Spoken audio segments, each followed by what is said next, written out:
And good evening, and once again, welcome to the Shadow Gallery. I am, as always, your host, James Donnelly, and it's Monday night, so I guess that means it's time for new comics, bitches! Sorry, I've had a bit of a headache today, and so I'm not up to full bitches strength, so... um... surprisingly, a lot of ground to cover this week. More issues than I thought, because this is usually kind of a lean week, but I don't know if it's just some of the double booking that's been going on lately. There's some new #1 that I picked up this week. Some more kind of, well, I don't know, not necessarily quite quote-unquote fringe titles, but definitely some indie titles that came out, well, as indie as I get, because I don't really get too indie, so. And maybe that's a problem that I have to work on. But anyway, first just wanted to start off by expressing more frustration at another... because, whatever, a couple weeks ago, obviously I was on here ranting about the fact that that Sci-Fi canceled alphas. I don't know if that was last week or the week before, but whatever. Something I'm still really pissed off about, but, I'm getting over it. But then today, of course, came the other shoe that eventually I felt had to drop, which was that Cartoon Network, to make room for its 2 new DC Nation shows, which are Teen Titans Go, where they're apparently going to be doing that again, and the Beware the Batman, which is the CGI animated Batman show with kind of Bruce again at the start of his career, with Alfred being like kind of his butler, but also like a former secret agent for British military intelligence or something like that, and Katana as being kind of his helpers here, which looks interesting. It's an interesting design. I saw the kind of the really early teaser, and it looks kind of neat, but in order to make room for that, apparently they can't have 4 shows going at once, because that would make too much sense. So they are axing Green Lantern, the animated series, and Young Justice, which I think is a serious injustice to both of those shows, because both of those shows are terrific. And I'm really mad that Cartoon Network and DC have decided to, that mostly Cartoon Network has decided to dump those shows in favor of these 2 new shows, when I'm sure they could be shown back to back, or at least maybe, 2 on Saturday, 2 on Sunday, something like that. I mean, something's, But again, it seems like all of the good animated shows are getting shit canned. I mean, with Avengers Earth's Mightiest Heroes getting axed to make way for the Jeff Loeb run Avengers Assemble, which just, and like Hulk Agents of Smash and stuff like that, another season of Ultimate Spider-Man, which started out fun, but is just gradually started to really grate on my nerves. But anyway, so it's just another thing that just, it's like, fuck you, man. Just when I feel like, especially with a show like Green Lantern, which I think had trouble finding its legs for a while, and now I think has really gotten into a really solid groove. And Young Justice seems to be a little bit all over the place, but it's still a really solid superhero cartoon. So whatever, apparently I'm not in charge of these things, so that's just the way it goes. Anyway, so let's dive into this week's comics, because like I said, there's a lot of them to get through, and most of them are Marvel, so let's push on. So we're going to start this week with the new #1, which is Young Avengers #1. Now, this is Kieran Gillen from of Journey into Mystery, and the only book that I was really reading by him before the Marvel Now initiative started, which was Uncanny X-Men, which I did really like at first, and then started to kind of slowly, gradually sink deeper and deeper into kind of like territory. But he's also writing the terrible new Iron Man comic. But here, I think with Young Avengers, he's kind of found a better outlet for his creativity. Now this, for those of you who didn't read like the Marvel Now .1, you had a bit of a setup there for things that were to come, because the issue there, or the segment there for Young Avengers was kind of ambiguous. It just seemed like Loki was very determined to start a new to restart the new Avengers, or I'm sorry, the Young Avengers, excuse me. So what we have here, which is really nice, because at least for me, I haven't really read a kind of young Marvel book in a while. I didn't read, I hadn't read like Avengers Initiative for a long time after it started out pretty well, and then it kind of sunk into like, I just didn't really feel like paying anymore for it. But again, digital download codes, they are nice things. And some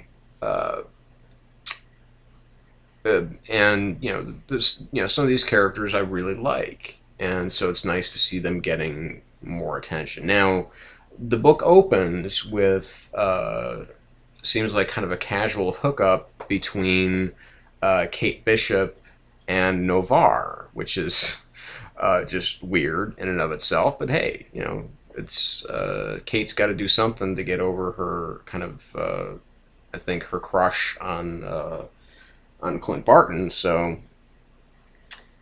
he seems to be a good enough outlet. And that it sets kind of a really cool tone for the rest of the book. Is that it's going to be kind of fun, it's going to be kind of freewheeling, and but we're also going to deal with some of the issues that that basically come with being young and also being a superhero. And we have Teddy and Billy, of course, back to them, and basically Teddy, who of course we know better as Hulkling, or you may know better as Hulkling, the Skrull who essentially, the young Skrull who, his mother, kind of took him away from the empire of the Skrulls, and of course was roasted right before his very eyes, quite horribly, I might add, by the Skrulls. We see that he, while no longer trying to be an Avenger, is still playing superhero, and he is living with Billy, and aka Wiccan, who, despite the fact they're still both just 17 years old, Billy's foster parents are so cool that they actually allowed Teddy to move in and to stay there. I mean, not to stay with Billy, but to, not like in the same room or anything like that, but they've taken them in because, as far as, the characters themselves are concerned, obviously Billy and Teddy are gay, and they're lovers, and have been for a long time.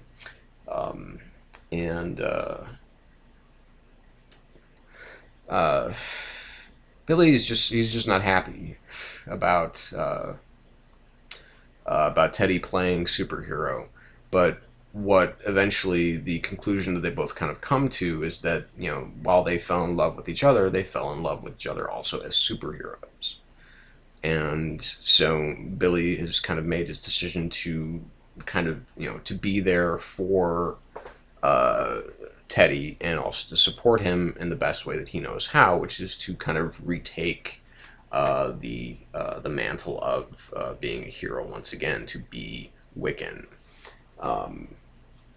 And what we also have is Loki, you know, this, again, as a young man, as just another kid, and a really fun sequence between him and the new Miss America, who I do not remember. I've never read anything about her before at all. So I have no idea who this character is or where she really comes from. The only place I've seen her before was in that Marvel Now .1 issue. And apparently she has a real problem with Loki. Because Loki seems to be looking to maybe kill Billy or Teddy or both of them, because they're kind of going back to the way they were, or Billy is going to actually upset some kind of balance, because basically what Billy has set out to do is that he wants Teddy to have his mother back. So, of course, being the child of the Scarlet Witch, he's able to dip into alternate realities. And what he does is he actually finds an alternate reality where Teddy's mother is still alive, and brings her from there to here so that Teddy can have his mother back. That is not going to go so well, because that happens in a pretty shocking final page, as we see exactly, well, we don't see exactly, we see at least an idea of what Billy has actually brought back. And this might be what they would call the inciting incident, as far as a story is concerned, as far as these people getting together, banding together again, once again, as the Young Avengers. And on art, we have Jamie McKelvey, who does some really, really nice work. The thing that I kind of got out of this the most is that what I feel that this book is trying to capture some of the, of course, you know, kind of the, it seems to have, and this is not to belittle either piece of work, kind of a Morning Glories vibe to it. It seems to be wanting to kind of catch the lightning in a bottle of both that series and a little bit of Hawkeye. I think it's trying to be very superhero-y. At least this issue felt like, you know, with, you know, Gillen, and with, you know, an artist like McKelvey, who doesn't do, I don't think he does a lot of superhero stuff, or kind of more fringe superhero titles. You know, I think they want to have this book have kind of an indie feel to it. And it's pretty successful, not nearly as successful as Fraction and Aja and, you know, his, or you know, Fraction and his kind of rotating lists of artists that work on Hawkeye, but they do it pretty successfully. But the one thing that I like, you know, another thing that I like about it is that it does give a good burst of energy to the Marvel U by having a more youthful book. But the biggest problem that I had with it is that it just kind of lacks the like the punch that Alan Heinberg and Jim Chung had when they started this title way back when. It just doesn't seem to have the same kind of gravitas that book had. And, you know, despite, you know, Heinberg's, you know, never kind of, he's always kind of been off on deadlines and, kind of, trying to breathe, new life into this or into that. I mean, he really captured something really, really, really nicely with Young Avengers. But once he was off the book, I was off the book. So it was just, I'll be interested to see where this goes. This was a solid 4 out of 5. It's a good start, but again, it's not a great first issue for new readers, because you go into this and you're like, well, who the hell are some of these people? So I mean, that's been the problem though with pretty much every single Marvel Now comic, is that unless you read comics, you don't know who these characters are. There hasn't been a good introductory issue for the Marvel Now that I've read, as opposed to, some of the stuff in New 52 when that started up. A lot of things felt like they were good introductions, good jumping on points for some of these characters, which is why I think, they had obviously a really big, really great success with that. But that's, that fad seems to be kind of burning itself out, which is why Marvel Now is kind of picking up the slack. And of course, with that, it's getting better sales numbers than DC, better, always had better money numbers, because all of their fucking books are $3.99 as opposed to a lot of New 52s being $2.99. But I guess beggars can't be choosers. But regardless, it's still a good book, and I will definitely be on board for as long as it's, for as long as they kind of keep this energy up. I'm going to cover another book now that a lot of books had the same fucking problem as this one did. I've never seen a week that seemed more jam-packed with the same problem over and over and over and over again. And that is with, starting with Wolverine and the X-Men, number 24.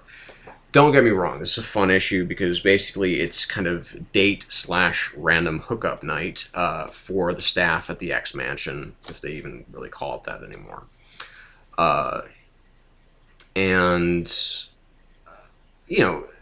As Ghost Critic on his review kind of pointed out, this is something that we have seen before in regards to, books kind of, like team books. They seem to do this a lot, where it's like, everybody has kind of like their night out type of thing away from being a superhero.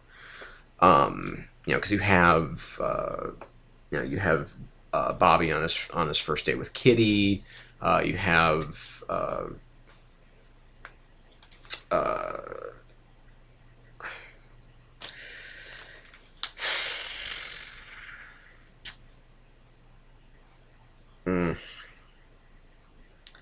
Logan and Aurora,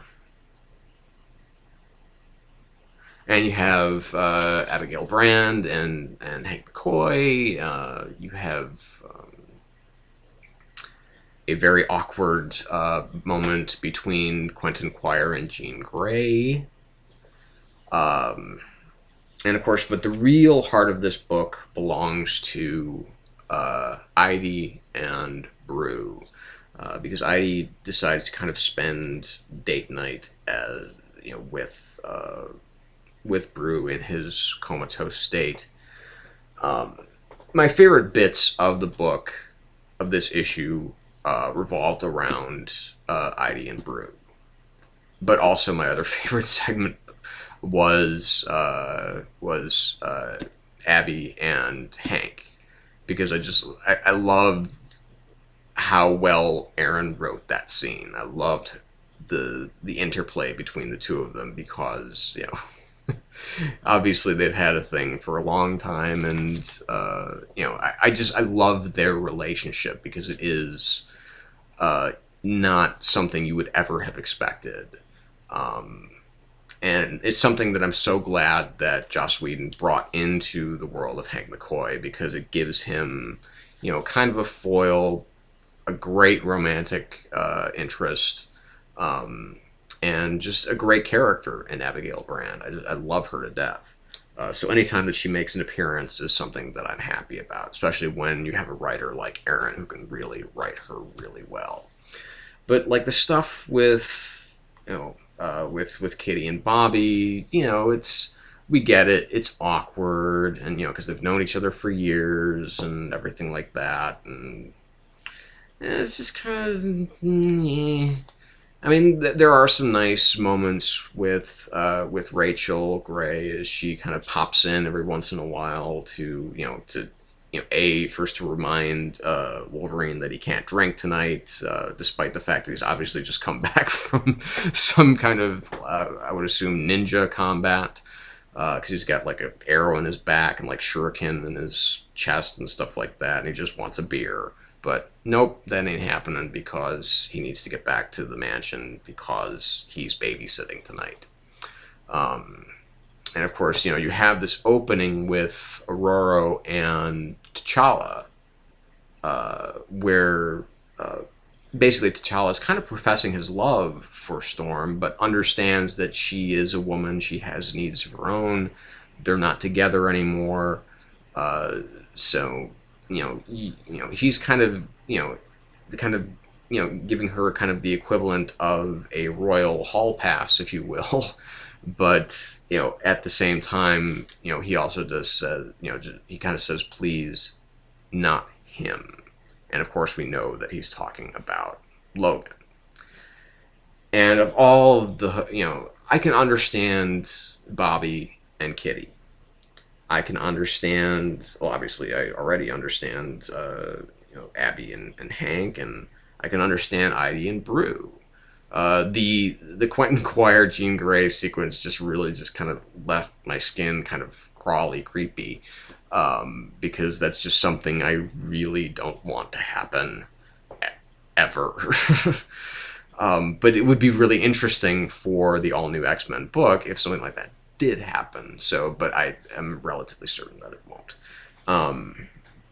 But the Logan and Aurora thing just seems so out of left field, and apparently they've done this before, which makes no sense to me.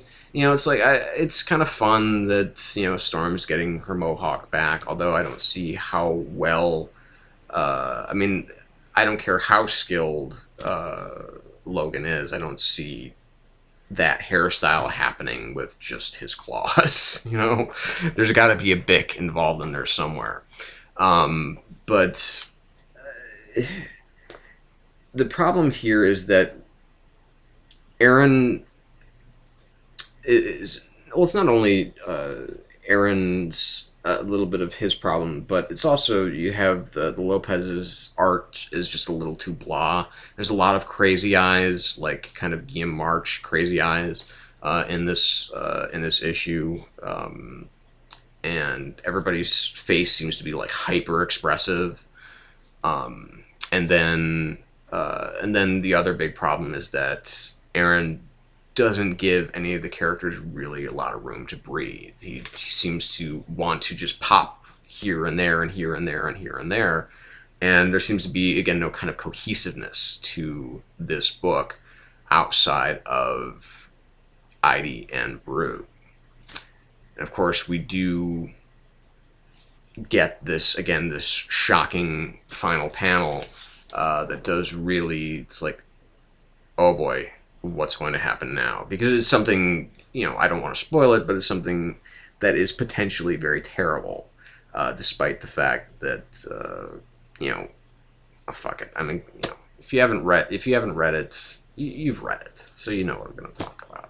And that, of course, is Brew has awoken from his coma, but he seems to be in full brood mode. Now, I'm sure this is something that within the first 2 pages of the next issue is going to get, he's going to kind of revert back to, being good old Brew, but, and he'll kind of excuse his behavior and all that kind of thing. But I'm glad that Brew's awake, because I want Brew back badly. And I'm sure that Jason Aaron has gotten a lot of shit about this from a lot of people, especially if he watches any of us within the comic book community here, because, I know that Mark, a Ghost Critic, kind of ripped him a new one, and so did I, because I was so mad when that happened to Brew. So this was a 3.5 out of 5. I mean, Aaron, of course, you know, he does good work and it makes me laugh and it's fun, but it just, like I said, there's no breathing room for any of the characters in here. So again, it lacks any kind of real structure, with a few exceptions. So, Deadpool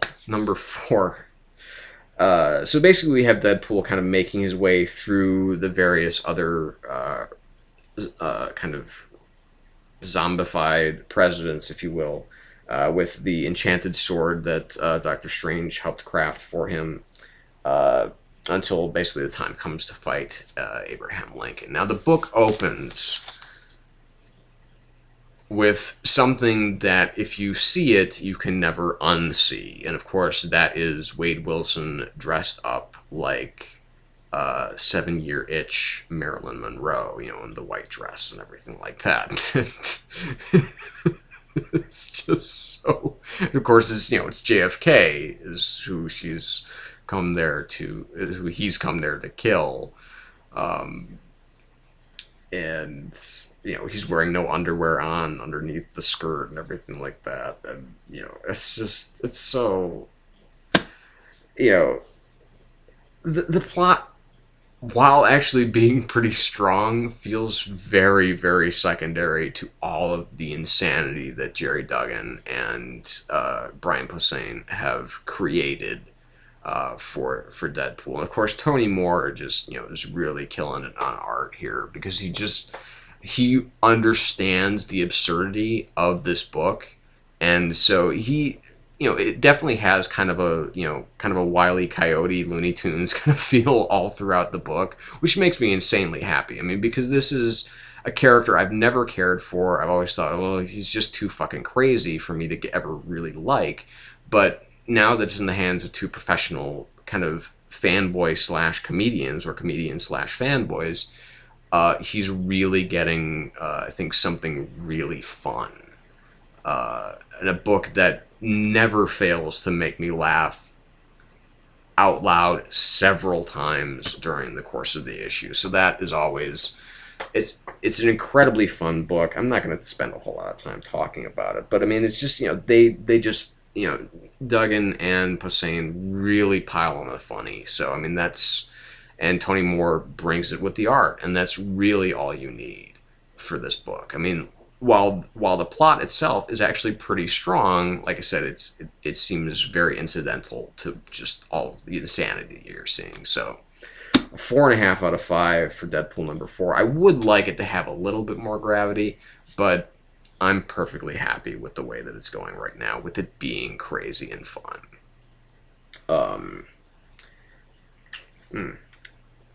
So, Ultimate Comics Ultimates #20.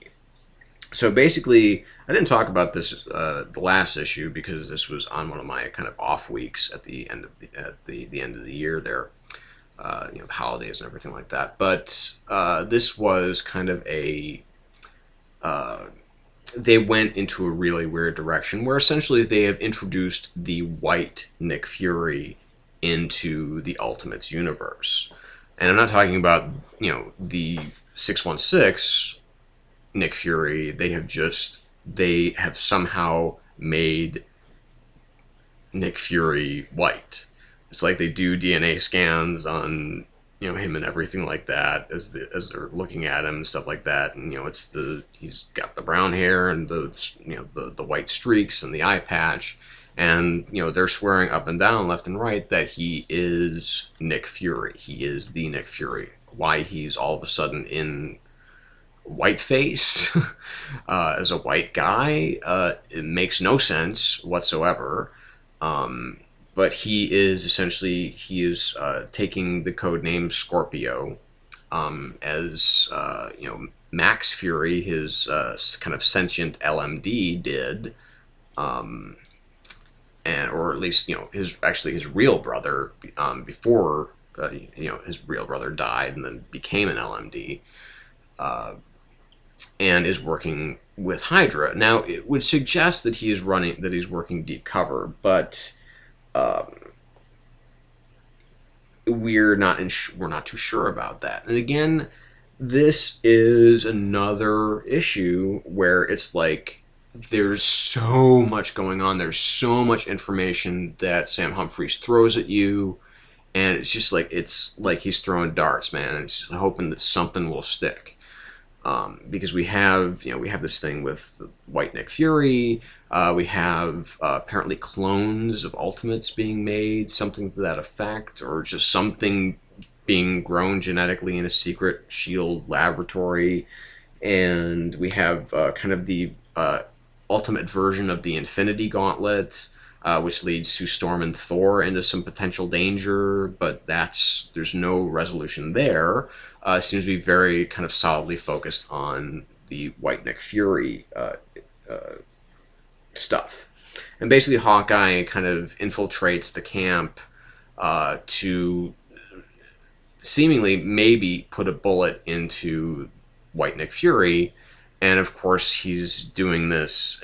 Another sign this book is headed in a bad direction is that he's wearing his Jeff Loeb Joe Mad designed costume with the covered face and the just God, I there is a part of me that actually does like that design, but there's a much bigger part of me that hates anything that had to do with that run of the Ultimates. So anything that harkens back to that run is anathema to me. So Scott Eaton's art doesn't help either. It's like nothing in this issue really made any sense. There's one really strong moment, which is with White Nick Fury and one of the Hydra kind of newbies, and he's just kind of, they're just having kind of a very kind of human conversation about, what it's like to fight in this kind of almost, faux revolutionary type of unit. I do like the way that Hydra essentially has been restructured in the Ultimate Universe to be more of a, anti-government group rather than just kind of your garden variety terrorist group. I'm not digging the way that this turns out. This has been turning out. So this book itself is kind of it's not going so well right now, and it's made, at best, it's a 2.5 out of 5. There are too many moments that just brought me mentally to bad places, to bad memories. And the whole White Nick Fury thing makes zero sense right now. Because, like I said, there's no... we have this kind of, this cliffhanger that, he's going to shoot Hawkeye in the back of the head, but, of course he's surrounded by, these other, Hydra soldiers, whatever they want to call themselves, and, so it's not like he can just turn around and start gunning everybody else down if it does turn out to be that he's, actually infiltrating whatever, but, I don't know, it just didn't work for me. But on to better things, much better things, is Avengers number 3. Basically, what we have here is the finale of the first arc of Avengers, where we have Cap returns to Mars with the rest of the gathered Avengers in tow, and it's fully assembled now to save the core group from Ex Nihilo and Abyss and Aleph, as they still attempt to make a better world, a better human, and so on and so forth. There are some really strong moments in this book. There are great. It's basically, this is a big fight issue, and I generally have a problem with big fight issues because they don't leave a whole lot of room for good character moments. But that's where, because I've seen Hickman do this before, and Hickman really does big battle well as well as Big Smarts, and especially with with someone like Jerome Opeña on art. It's awesome to look at. It's tremendously entertaining to watch the battles unfold, as you have things like Hyperion taking on Hulk, and you have some Protector and so on and so forth. All of these all of the new Avengers, or all of the fully assembled Avengers, working together, and then we have Thor getting Mjolnir up and ready now that he's free, and it's tremendously fun. So they know how to match big battle with big smarts. It's something that's always been something that Hickman is really good at. He was really excellent at it in Fantastic Four. He was really terrific at it in the Ultimates, and he's really fantastic at it here. And like I said, certainly Opeña's art is not hurting at all. My main problem, and this is something that I've read in just about every review that I've seen of this issue, is that there might be too many heavy hitters on this Avengers team, because this seems like it's a team that could really be like, it's like one issue and done. Whatever threat that they face, it's going to be wrapped up in in just one issue, because there's so many heavy hitters here. I mean, because you have, for instance, I mean, you have Hyperion, you have Hulk, you have Thor, and then to kind of supersize it even more than it already is, you have Captain Universe, who's basically like one of the strongest beings in the universe, and she actually has a really someone help me out here. Is Monica Rambeau, is she the new Captain Universe? Because that's something I didn't... It looks like her, just physically, but I don't know if it's somebody new that I just don't know about. So if you know, please let me know. But I mean, like I said, it just seems to be too strong of a team to not be able to overcome every obstacle that comes in its path. I mean, it just... because when you have the core team, it's like, okay, well, you've got Thor and you've got Hulk, and obviously they can do some damage. But when you've got Hawkeye and Black Widow and Cap, and obviously Iron Man being also in the heavy hitter category, it doesn't seem like that definitely seems like, well, if they have to split up, they're going to get into trouble, because even Hulk can get flattened. But with people like again, like Hyperion and Captain Universe, I mean, that seems like that's almost an impossibility, because you've got such incredibly powered people on this team. So that's my only real problem with just kind of the assembly of this group. But maybe that will come to, there will be more to explore there. And I love the fact that Shang-Chi is on this group too. That makes me really happy. It makes me happy in the sense that he's on this team, but that also, it kind of makes up for the presence of Wolverine, because, like obviously I've always said that Wolverine is just way too overextended as it is, and so to keep him on the Avengers book seems like it's kind of a bad play, but whatever. Marvel's going to do what Marvel's going to do. So this was a 4.5 out of 5. Very solid, very entertaining, very well written, very well done. And that brings us to Uncanny Avengers number 3. And this is definitely not the ending. It's more of the real kind of beginning of this book, is that Red Skull, now paired with the mental abilities of Charles Xavier, in a really, really horrifying way, is basically, he begins his assault on New York. This is Remender does put in some really terrific character moments for Cap and for Havoc and for Thor, and for Wolverine. Scarlet Witch and Rogue are still kind of left out in the cold, but but also gives some great, some great character moments for Red Skull and for Honest John and some of like the new characters that are being introduced here. But the problem that I have with this issue, is that it's incredibly dark.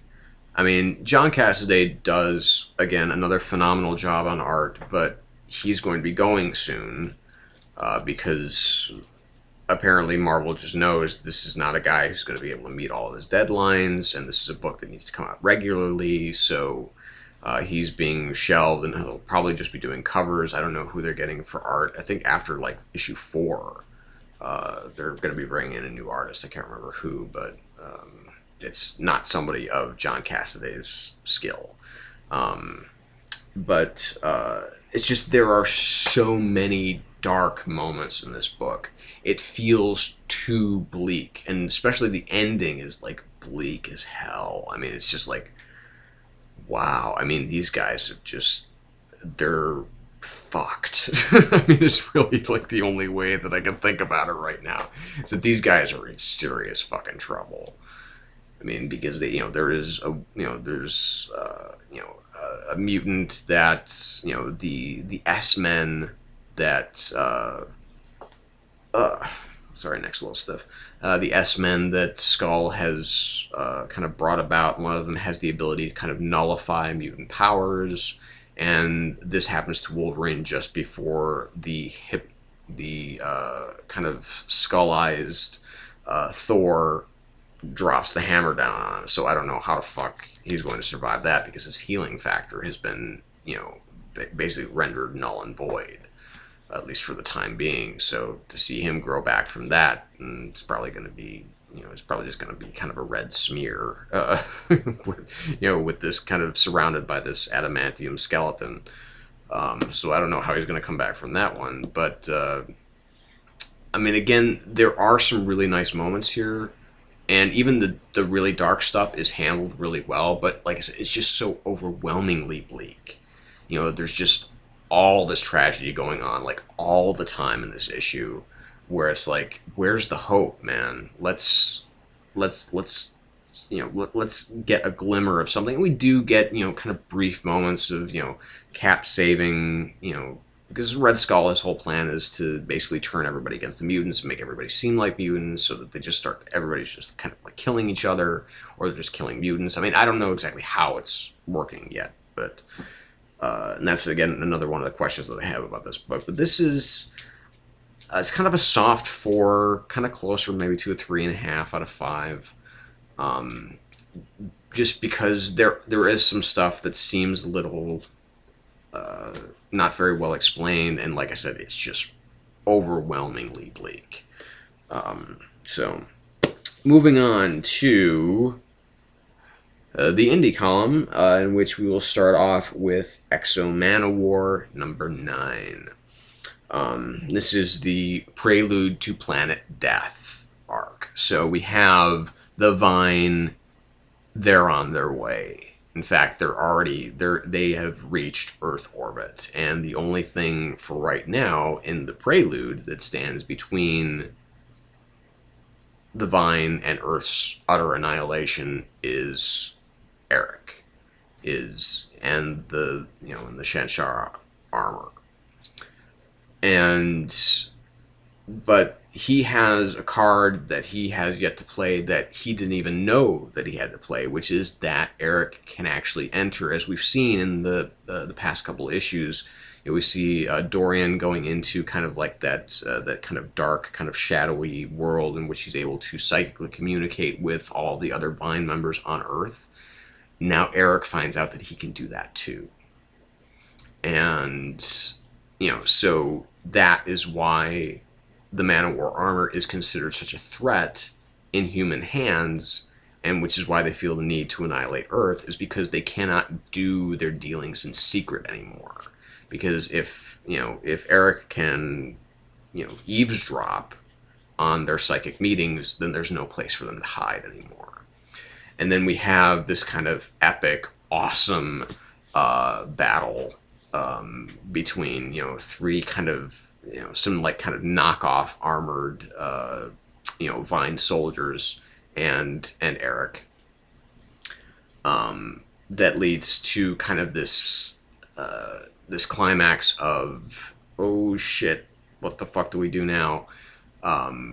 Because where obviously brute force has failed, and even commando tactics have failed because Eric's just way too powerful for them, they're going to try for the good old mind fuck.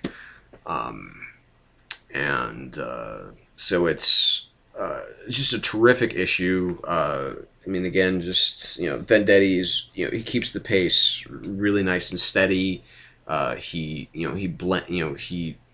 Everything, it had, the book has gears that it very nicely shifts into, like a very slick sports car. It's just, you know, it kind of gradually builds up speed until it's like, and then it hits the brakes really fast, like, oh fuck.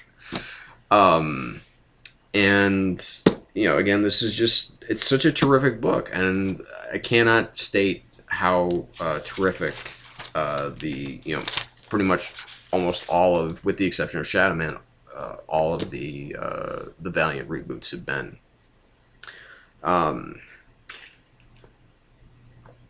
on to Dynamite, as we deal first with Masks number 3. Now, basically what we have is that more pulp heroes are starting to gather, and some even get captured, as the Justice Party kind of keeps dealing its very fascistic punishment. They even have what seem to be something akin to prison pseudo-concentration camps on the outskirts of, you know, in like the kind of more rural areas of New York. But, you know, kind of really taking the, you know, kind of taking this whole world, you know, this whole conflict, you know, the obvious leaders of this conflict seem to be, you know, Green Hornet and the Shadow. They seem to be really, you know, we need to make sure that, you know, shit gets done. You know, they are the doers. And the rest of these, the rest of the pulp heroes just kind of seem to be, you know, and definitely we have, you know, the pulp era Richard Wentworth, the Spider, and Sing coming into play. Now, Chris Robinson, again, this book has the same problem that I've talked about, what is it, twice already? At least twice, yeah. Where it's just too many fucking characters. There are, for a book that is so within my own personal wheelhouse, I'm like, what the hell is going on here? Who are these people now? It's like, I don't even know who some of these characters are, or who they're meant to be, and it's like, I don't want to go on, like, Wikipedia and find out who these people are and look them up, and it's like, well, who, you know, okay, I know this guy is supposed to be the new Zorro, and I know the Spider, and I know, is this one guy supposed to be the Bat? Is he somebody else? Who's the green guy? Who's the chick? You know, in the costume. I know, of course, who Margot Lane is. I know who the Shadow is. I know who Green Hornet is. I know who Kato is.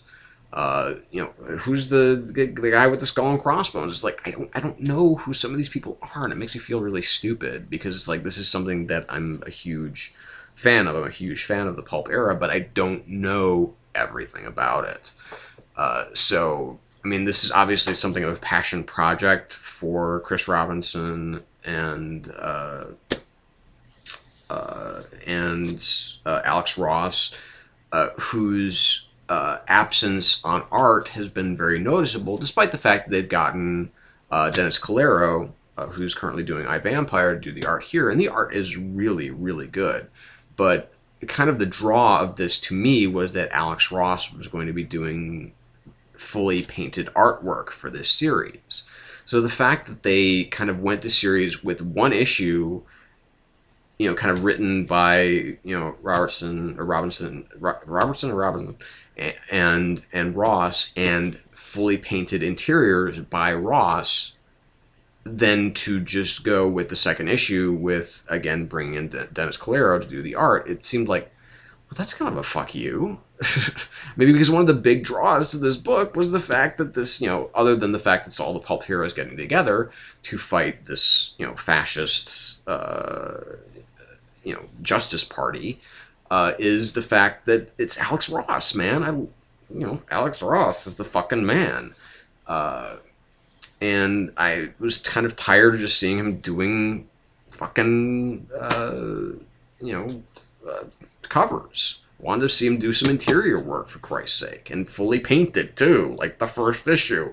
So I mean, it just seems like it's such a no-brainer that they would have waited for a little while longer, or at least maybe stretch out the issues or something like that, so that Ross could do all of the issues. That just seems to make sense, because this wasn't anything that anybody was really waiting for until they heard about it. So, I mean, if this had taken another year to come out, I think they would have been safe. But maybe that's just me. Maybe I'm just silly. I don't know. But at least Mark Waid's Green Hornet is coming up. I mean, not that this is a bad issue. It's still a pretty good issue. But again, it's just too many characters just being thrown at you. And it's like, I don't know what the fuck is going on. And in a 22-page comic, that's just not enough space. It's not enough time. I need more. I mean, this comic needed more. It needed more space. Do a 32-pager if you're going to throw in this many characters, or else, it's, I shouldn't say forget it, but just, if you're going to do it the best that you possibly can, with the most room that you could possibly get, So, I mean, if Nick Spencer can do, 32-page issues of Morning Glories month in and month out, and have it all be, pretty much stunning every single issue, why can't others do likewise? 32 pages.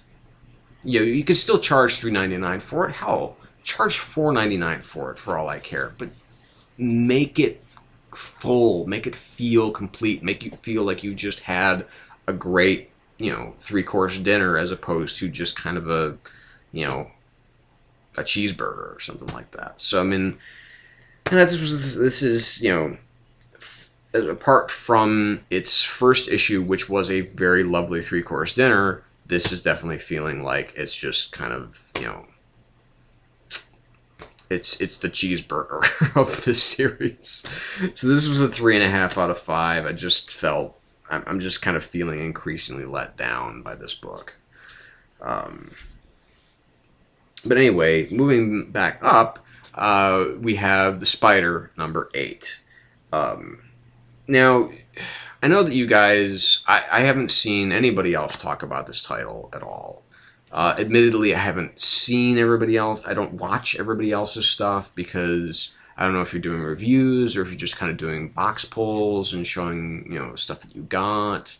You have to be a little bit more descriptive in either your titles or your video descriptions, whatever.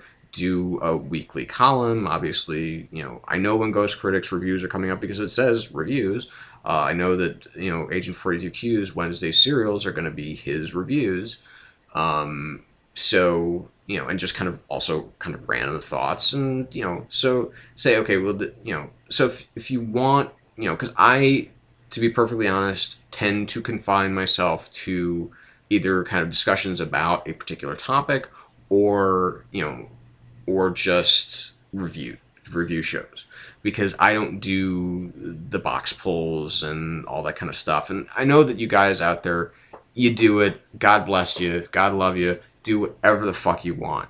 Don't, obviously you get more views than I do, so please feel free to do whatever the hell you want to do. But, I personally really only like to watch the review stuff, and like the more kind of the commentary type of aspects of, you know, okay, well, this is a thing that I, you know, want more of, or that I want less of, or that it's a subject that, you know, I want to talk about. So that's, again, just me.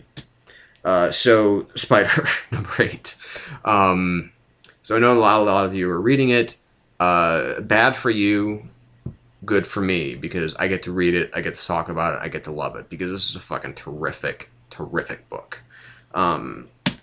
But we've got, you know, we've got Richard Wentworth. He's in kind of a bad place right now, personally, because he's been basically dealing with, you know, the kind of awkwardness of him sleeping with his former love, and the wife of his, you know, his best friend, you know, Police Commissioner Kirkpatrick, after they thought that he was dead, but it turns out that he wasn't dead, but just in a state like death, until, you know, thankfully the Spider figured it out, but not so well.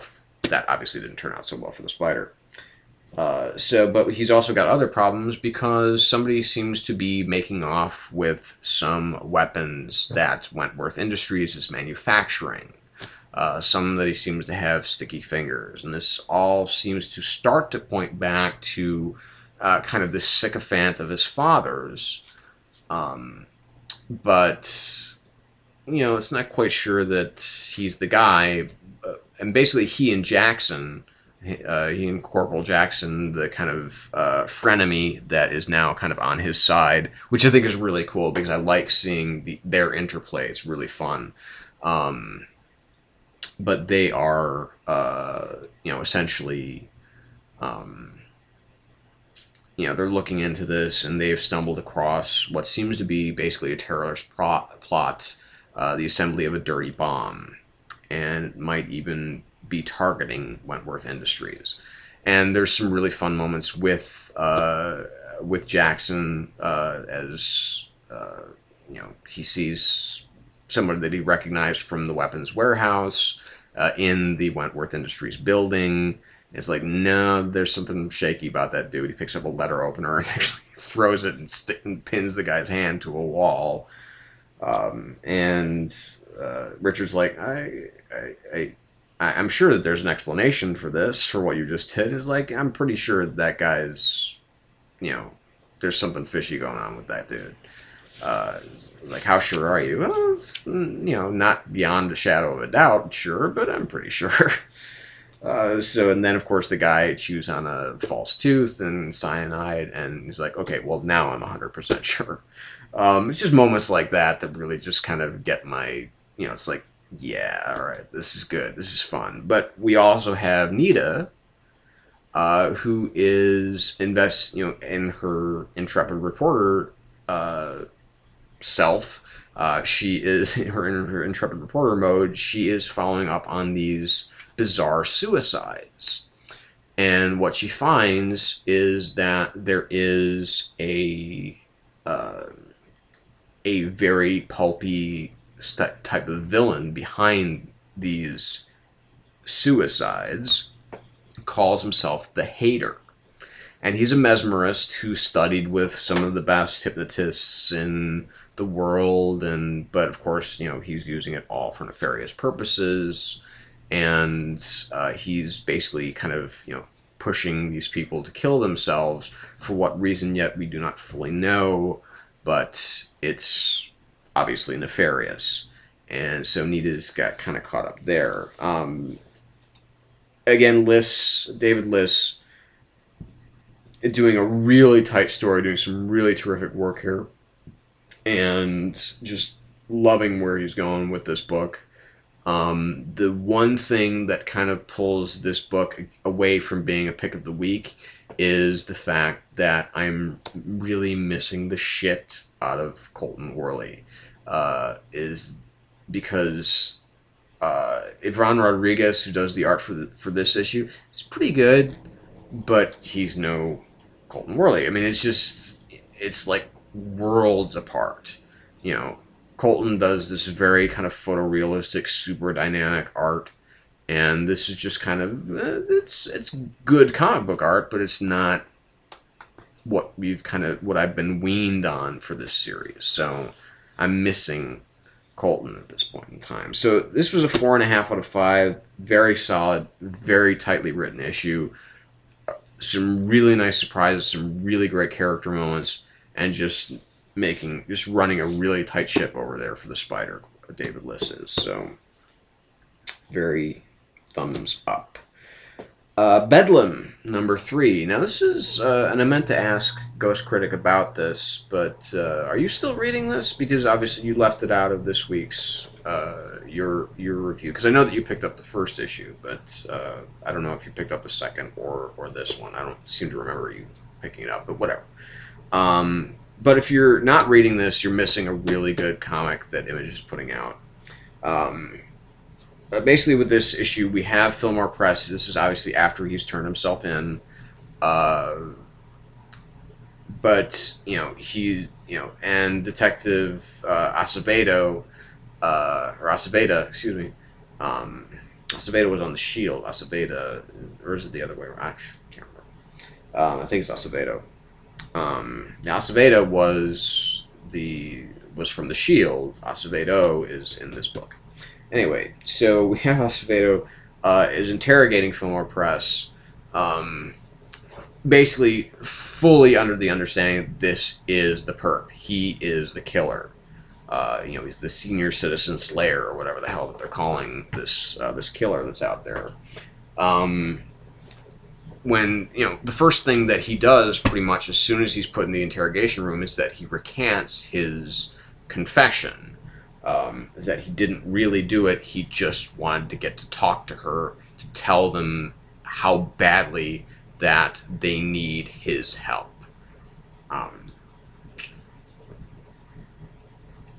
Because obviously being Matter Red has given him a somewhat unique perspective on the psychopathic mindset. And so, I mean, what we have here sort of, this sort of may remind people a little bit of Dexter. Now, I didn't really care for the series, but I did love the books, at least the first 3 books that I read.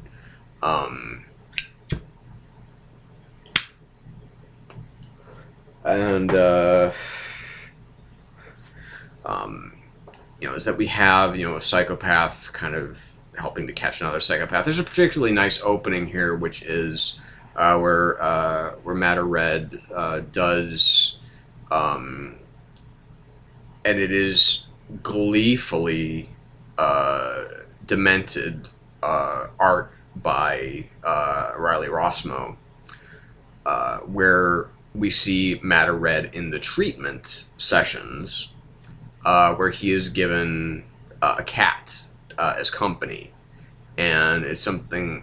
And each day he gets a new cat because he keeps killing them and doing strange things with their bodies and their guts and all that kind of stuff. And it's horrific, but there is something. Like I said, Rossmo, he does it in a way that it's so kind of over the top crazy that you just kind of start to enjoy it for what it is after a little while. And it's like 42 days of giving him new cats that he finally actually just kind of settles down and starts playing with the cat, and not eviscerating it. But basically, Press is really trying. He asks for access to the corpses to see how they were killed. And it is through these corpses and through the examination of them that he starts to see that there is a purpose to what this killer is doing. And he begins, and as he examines the files of all the deceased, he begins to see a pattern emerge beyond what the police have been able to see. And the police are celebrating left and right because they totally think that they got their guy, that Fillmore Press is their guy, and that he's the killer because only, this guy could be the perp. That makes total sense to them, but of course he's not, and it's really just him trying not to be Matter Red, but trying to be an upstanding citizen. and giving his very, very unique perspective on what he sees and what he perceives to be the truth. And he does discover that there is a pattern, and the pattern is that all of these people have kind of cheated death.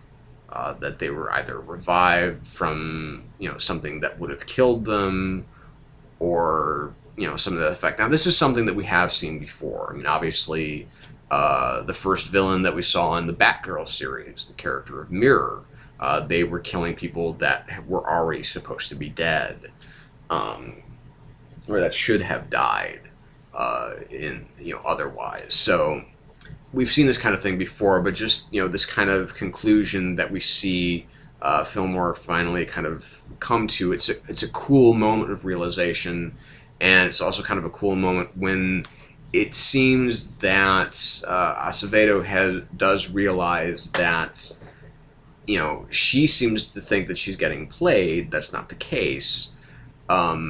But she's relatively convinced that Fillmore Press is Matter Red, and that whoever's actually out there doing the killings is maybe some sort of accomplice.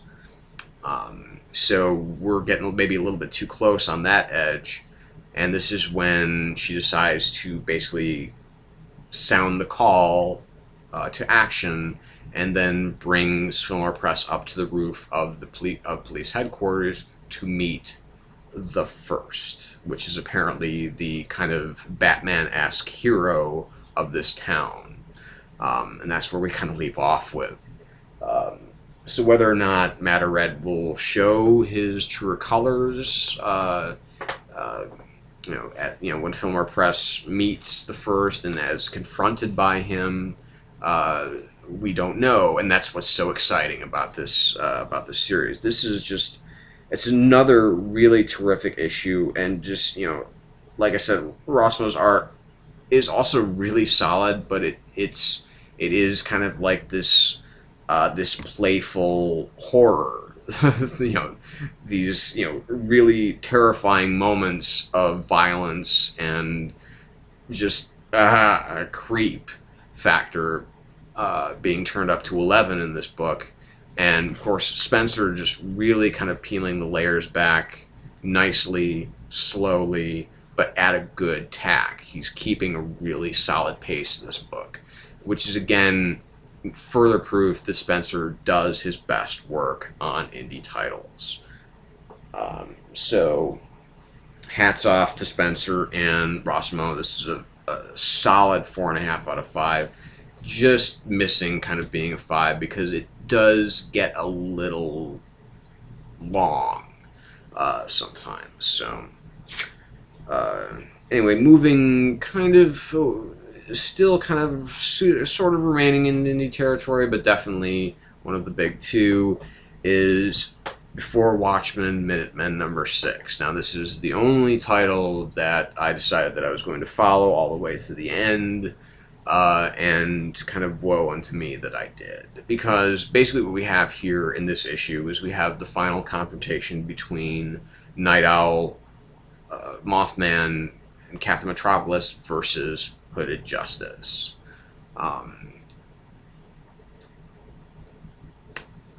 Now, basically what we have here is a bunch of questions that are answered. Well, really only, well, one question that's answered, which is, how do we defeat? 2 questions is that or 2 plot points that needed to be hit upon in this series. That we have the defeat of Hooded Justice, really the killing of Hooded Justice by Night Owl, because he just sees red.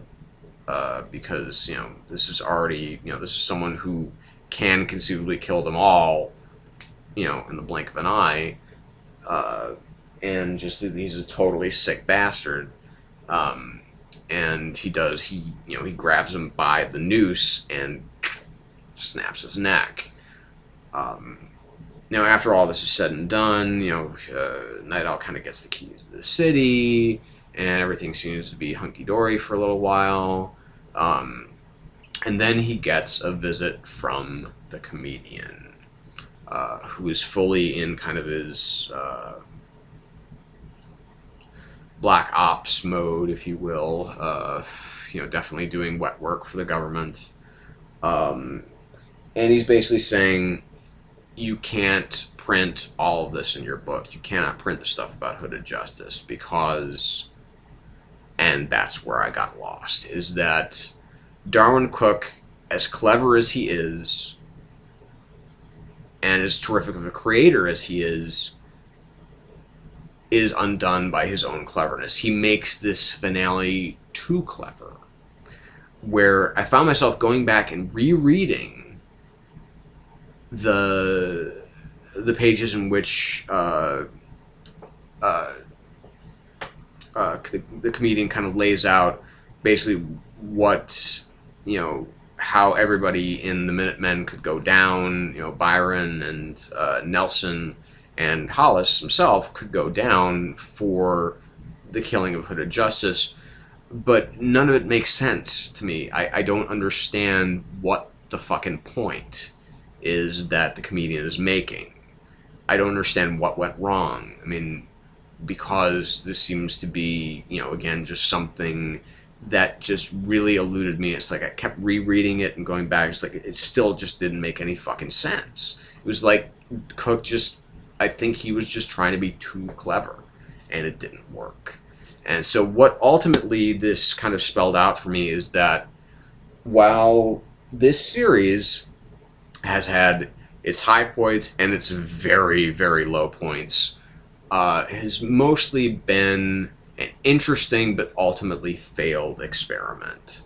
The whole Before Watchmen, this is basically kind of all of Before Watchmen kind of in a microcosm for me, is that it seems to be, I know that people were kind of really raving about the Silk Spectre story, which I didn't follow through for maybe as long as I should have, and maybe I should pick up the trade when that comes out.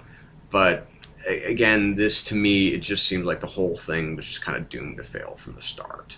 So this was a 2.5 out of 5. It had, I commend Cooke for really trying to keep with the spirit of the original book, but as good as Darwyn Cooke is, he's no Alan Moore, and that's really the best thing. That's really all I can say about it. So again, 2.5 out of 5 for the final issue of Before Watchmen Minutemen. Wonder Woman number 16. This was a clever issue, but again, suffers from some of that same stuff I was talking about before. I don't know if it's just, like I said, I don't know if it's just this week or what the fuck is going on, but we have all of these characters, some of whom I don't know, and just maybe I'm just been missing something, or it just hasn't been explained well enough. Azzarello just hasn't. We've been dealing with this one guy in the Antarctic, who seems to be someone with a serious grudge against Olympus, but we don't know his name yet. We don't know who he is, but we know that he wants some kind of vengeance. For the 7,000 years he's been trapped in the ice.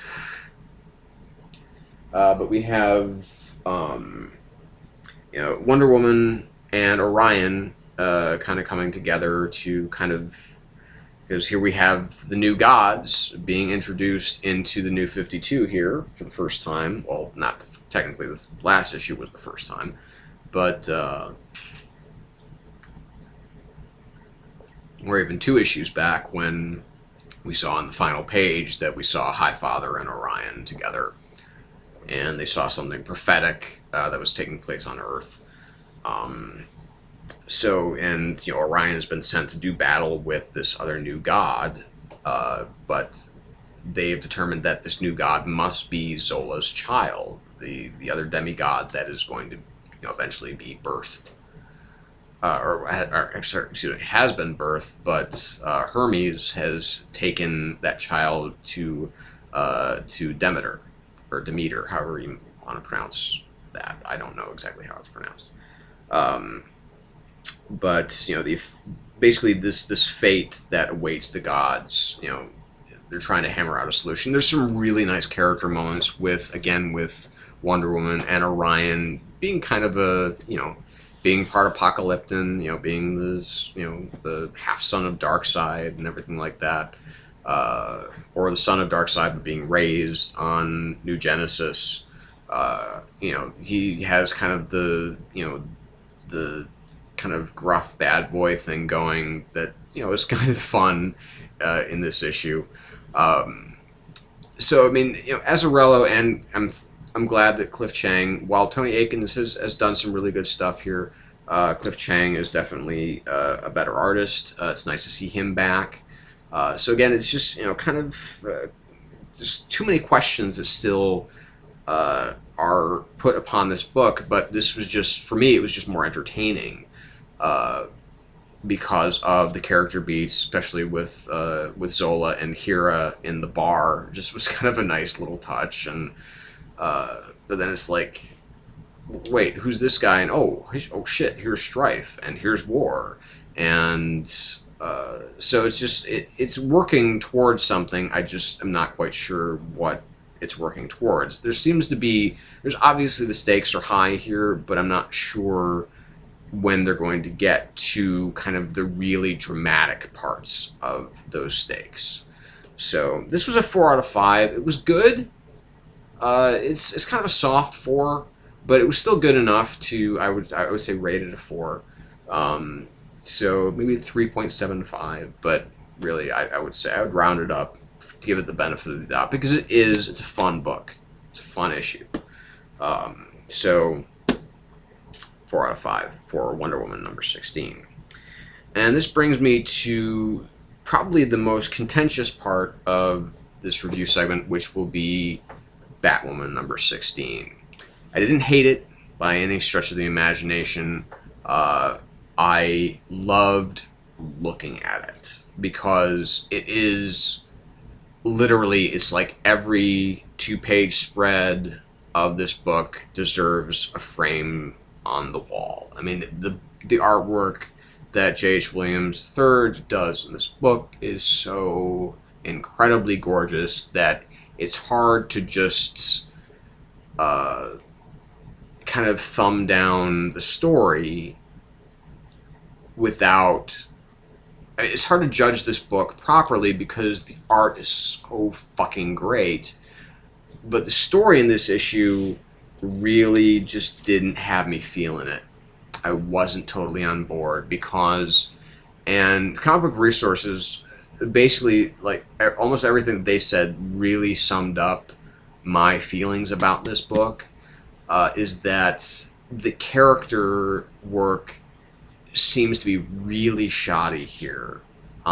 It seems to be that that Williams and Blackman don't seem to have everybody's voice fully sussed out here, so that, you know, this fight against the Hydra and everything like that, you know, we have Batwoman, we have Wonder Woman, we have you know, we have Maggie, we have Agent Chase, we have Mr. Bones, and we have the reappearance, you know, we have Sato, and Medusa, and we have Flamebird is back in. That was the one part of this issue that I really enjoyed from a story perspective, where it's like, okay, that was cool. I liked seeing her re-entrance into the fray here.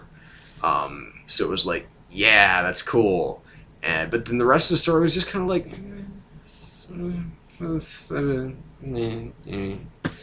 you know, like I said, because it felt like they just kind of kept stacking on people when I wanted the focus to be more on Batwoman and more on, you know, Wonder Woman, because this is, you know, this whole arc is entitled World's Finest, so it would seem that the main focus would go directly towards them, because they, you know, that is one thing that has been really good about this arc so far, is that they have kept the focus very succinctly put onto them. So that's really helped and really been a feather in the cap for this arc. But this issue, I feel it's starting to get back to that, the kind of whole, the multiple storylines interlacing or remaining separate. It seems like they kind of start to come together a little bit in this issue, but at the same time, everything seems so disjointed from a storytelling perspective that it kind of just lost me in all of its busyness. It's too busy of a book to be this short, where pretty much every character is given their own 2-page spread in a 22-page book. So, but again, the art in this issue, maybe in particular, is so incredibly gorgeous that I had to give it a 4 out of 5. While the story is definitely lacking for me, the art definitely makes up for it. So 4 out of 5. But I mean, like I said, this same problem that 5 other books this week have had for me. So that's it. So on to my picks of the week, which there are 2. A runner-up and, of course, the pick of the week. Runner-up is Harbinger number 8. This book, more often than not, has been kind of my favorite of the Valiant line, because I'm really loving, especially now, Peter Stanchek and Chris, and now we have this new girl Charlene that's been activated by Peter. Now he's visiting basically another potential to activate him. The Torkelson brothers. One is a big, tough, rough and tumble ready kind of mechanic, but it's kind of a goofball. And then the other one is his very frail his very frail brother, who is also kind of a goofball and lost in kind of this, he calls his own kind of private fantasy world, Torkala, and which is kind of like this, Road Warrior-esque wasteland where he's the hero and the land smells of sweet, sweet ass. I mean, it's just, it's just like, it's one of those super, super duper male adolescent fantasy worlds that is best expressed through heavy metal. It's kind of like the game Brutal Legend, if you ever played that game for Xbox or PlayStation 3.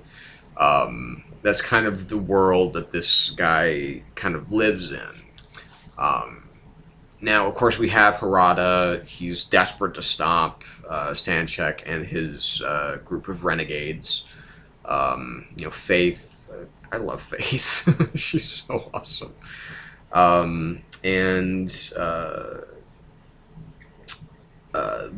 They've come to activate Torkelson, and of course it's the younger brother, the frail one, but the reveal of Torque,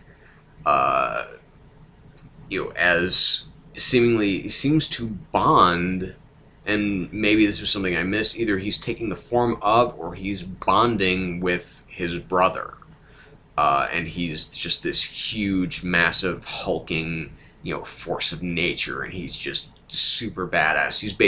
He's become everything he's been living in his fantasies. And I loved that reveal of when he is activated and he does get these powers, that he becomes sort of the badass that he's always dreamed of. Toyo Harada, in the first couple pages of this issue, when we see him, and we see him visiting kind of one of his, the employee that kind of helped Peter to escape Harbinger Corporation. We see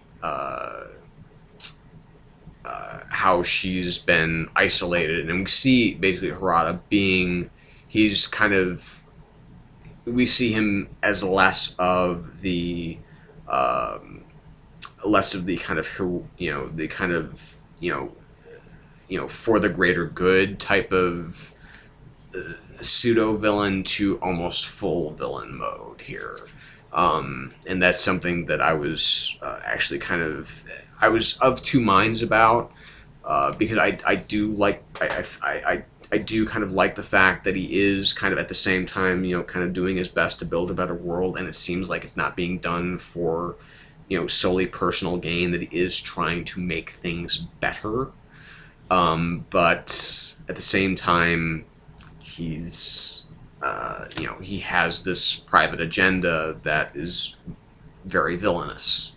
Let's just call a spade, because we do get kind of both halves of that here. But the way that he treats his, kind of former subordinate is pretty kind of terrifying, really. But it also does help him gain a better mindset into what Stanchek's next move is going to be. And just the interplay, there's a great scene between Chris and Charlene, where it's just, they make such a motley crew of renegades that, and we see Peter really start to embrace more of, instead of just being rebellious, that he's being more of kind of the hero type. And still, there's just some terrific moments in this whole book. When he, tells, Jake Torkelson, which is the older brother of the big, huge guy, to get more in touch with his feminine side. And he goes in, and he, puts on an apron and all that kind of stuff. And it's just, it's really fun. But at the same time, we have kind of this not a huge battle, but, just this immense freak out by Charlene, and, it's kind of, gives a new meaning to scorched earth for the kind of surrounding area. Chris seems to be a little bit more comfortable with what Peter's done, and I think Peter hasn't really quite forgiven himself yet for what he did do to her, which is, I think, one of the reasons that he has been so anxious to do right by her. So, I mean, to me, Josh Dysart is just doing a terrific job setting up an incredibly good story.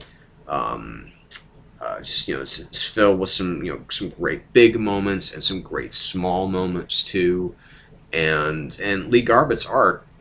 Despite the fact that Kari Evans is no longer doing art for this book, is also really good. So I'm really, really enjoying this book. I love it a lot. It's a 5 out of 5 for Harbinger number 8. But pick of the week.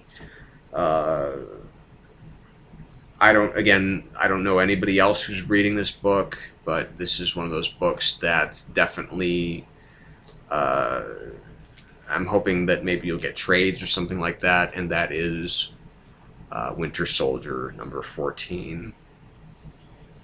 It's the end of Brubaker over at Marvel. But hey, we've still got him doing Fatale, and God knows what else he's going to come up with in the near future. But this is just a devastatingly powerful issue, because it is the end of the Widow Hunt arc. It had to be, because this was the story that Brubaker wanted to tell kind of from the outset of this book. And, he was hoping that the book would last this long, and it will continue to go on. Jason Latour is going to be taking over after this issue, although I'm not familiar with his work at all. I will probably pick up the first issue of his first issue, but I have no real hopes for it. As far as the kind of hopes that I always have for a Brubaker series, and because here we have basically we have, there is a bomb that is set to go off somewhere in DC. That is the info that they do get, that Cap and Hawkeye get at the beginning, that they bring back to the rest of the kind of widow hunters, you know, which basically just consists of, you know, Bucky and Wolverine. And they're all going off to, you know, there's 3 possible target sites, you know, that are strategically placed within DC for this dirty bomb. And the one that seems to be that makes the most sense to Bucky because of his training, because of his experiences at the Red Room, seems, you know, is of course exactly where he knows that Leo and Natasha will be, which of course is Arlington Cemetery. So he heads off towards Arlington, of course not waiting for backup, not waiting for anything, because he is desperate to save Widow. He's desperate to save Natasha, and he's desperate to take down Leo, because Leo's got a lot to answer for. And we have this kind of just amazing battle sequence between the 3 of them. You know, of course, you know, Widow still being very strongly under Leo's thrall, as it were, and just what you do want to happen here in this issue, because it's Ed Brubaker, it doesn't. In fact, everything that you want to happen in this issue more or less doesn't happen. Yes, Leo does get taken down, but not in the way that Bucky wants that to go down. And yes, they are able to save Widow, but not in the way that he was hoping that he could save her. Because one of the things that I have forgotten is how much Ed Brubaker loves to torture his protagonists. Nobody gets away clean. Nobody has the happy ending. Everything just kind of gets... They just kind of get fucked in the end. I mean, so badly that, you know, something terrible, you know, that almost a new writer has to come in and start picking up the pieces for that, or that's, you know, just something dramatic needs to happen in order for, you know, this person to come back or whatever, to be, you know, yanked back from this kind of terrible play. I mean, he did it with Cap. He obviously did it with Daredevil, and that, of course, led to Mark Waid kind of bringing this refreshing new take to Daredevil, and now he's done it here. I mean, you read any, you know, you read any criminal book, you read any Fatale book, I mean, nothing ends for the protagonist the way that you want it to. It's all tragic, and it's all heartbreak, and it's something that Brubaker knows how to do really, really well and effectively.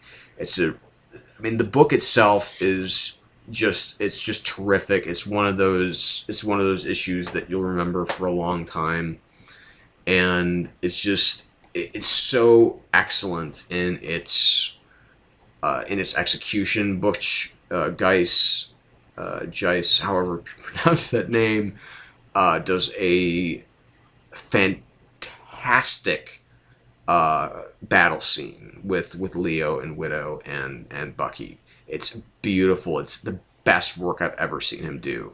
The rest of the book, it looks good, but there's some moments that are a little bit off. It's a little bit too sketchy.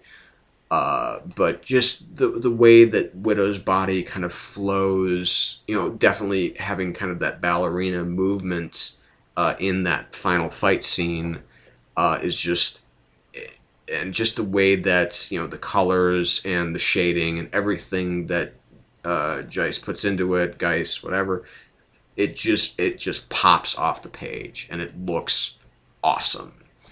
And it really gives you the sense of dynamics and fluidity to the movement and everything like that, where essentially this whole kind of sequence is a dance.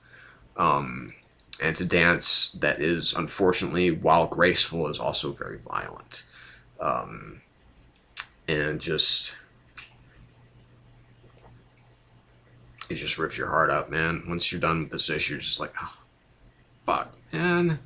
I mean, not only is Brubaker off the book, but he's got to leave Bucky in this state. You know, where everything essentially has gone wrong. Everything from his past, almost everything from his past, has kind of come back to haunt him. And just, fuck. You know, it just breaks your heart. It's a heartbreaking finale to Brubaker's work with Marvel for the interim. Of course, you know, he's not leaving for good. He's most assuredly will come back at some point. But for right now, he's just concentrating on doing, you know, stuff for Image.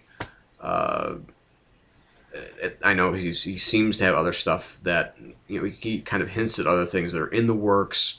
You know, he's working on screenplays. You know, he's working obviously on Fatale, which is brilliant. But you know, if you like Brubaker, I think I might have been listening to Dave Brubeck earlier today. But if you like Brubaker, if you like the kind of stories that he tells, if you like, you know, good solid spy stuff, you know, spy storytelling with a healthy heaping of superhero mixed in there, you know, this blend of superhero spy, you know, this is a fantastic book for that. You know, his run Winter Soldier has been phenomenal, pretty much all the way through, and I'm going to miss him on Marvel because he's done arguably his best work at Marvel. I mean, for the Icon imprint, of course, absolutely.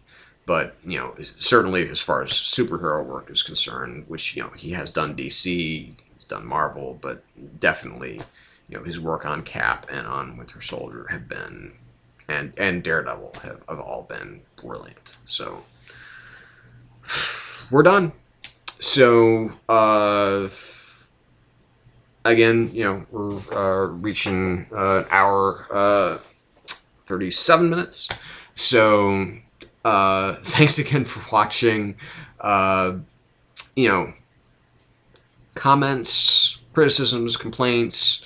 If you're new here, please subscribe, because I love subscribers. I love reaching out to you. I love, if you have videos up, I will always come by and look at your videos, and I will try to comment on them if I have anything to say, but I'll always give them a thumbs up or a thumbs down if I don't like you. But that's very rare, very, very rare that I've actually ever seen another comic book reviewer who subscribes to me and I subscribe back to them, and I've seen something that I didn't like from them. So even if I disagree, I usually like the way that you express yourself. So feel free to thumb it up, thumb it down, subscribe, let me know what you think down below. I'd love to hear your thoughts. That's what it's all about, people. Give and take, give and take, give and take. So that's it for this week's New Comics, bitches!